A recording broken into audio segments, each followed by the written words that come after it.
देश आजाद 2014 में हुआ था, क्योंकि उससे पहले हम सब गुलाम थे। और आज भी जब भी कोई पुल गिरता है, वाटर क्राइसिस है, एयर पोल्यूशन है, नीट पेपर लीक होता है, एसएससी जीडी का पेपर लीक होता है, पता है ये सब किसकी गलती होती है? नेहरू जी की।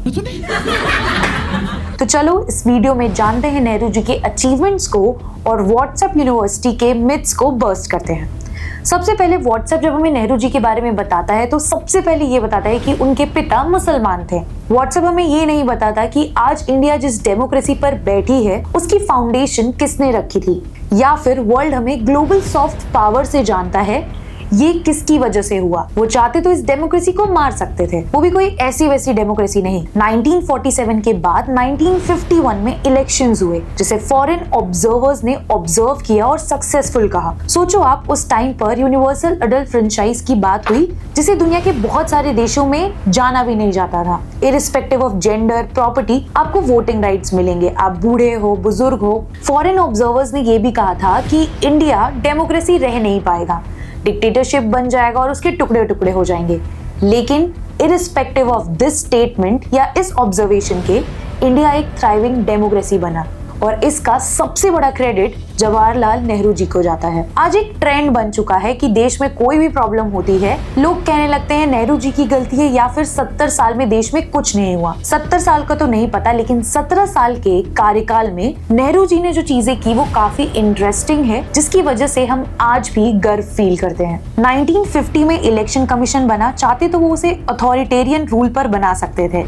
हाई लेवल एजुकेशन के लिए 1950 में IIT, 1961 में IIM एंड NID की शुरुआत हुई, 1956 में एम्स की शुरुआत हुई, 1954 में नेशनल डिफेंस अकेडमी, 1958 में DRDO, 1955 में भिलाई स्टील प्लांट, 1963 में भाखड़ा नांगल डैम का इनॉग्रेशन। तो आज इंडिया की इंजीनियरिंग और टेक्निकल प्रोग्रेस जिसे दुनिया भी मानती है, उसकी फाउंडेशन नेहरू जी ने ही रखी थी।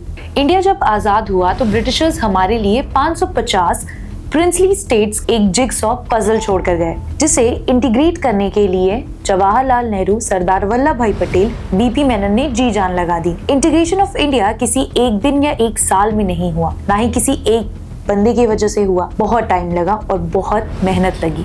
एक चीज जवाहरलाल नेहरू बहुत पहले ही समझ गए थे कि इंडिया के लिए एग्रीकल्चर काफी इंपॉर्टेंट है, क्योंकि 1947 से 1943 ज्यादा दूर नहीं था जब मैसिव बंगाल फेमाइन आया था और 30 लाख लोगों की जान चली गई थी। जवाहरलाल नेहरू जब प्रधानमंत्री बने थे तो सबसे ज्यादा लोगों की डेथ भूखमरी से हो रही थी। इसीलिए उन्होंने first and second 5 year plans में 40% रिसोर्स एलोकेशन एग्रीकल्चर के लिए किया। नेक्स्ट चीज जिस पे उन्होंने ध्यान दिया वो था सेक्युलरिज्म। उन्होंने कहा कि वो किसी भी रिलीजन के अगेंस्ट में नहीं है, पर वो बिलीव करते थे separation of religion and separation of state. उन्होंने साइंटिफिक टेम्पर डेवलप करने की भी बहुत कोशिश की, भले वो विक्रम साराभाई हो, CV रमन हो या फिर सतीश धवन हो। उन्होंने इन सारे साइंटिस्ट के साथ काम किया और उन्हें सपोर्ट किया। नेहरू जी एक दूरदर्शी नेता थे और नेक्स्ट वीडियो में हम उनके कुछ फेलियर्स की बात करेंगे।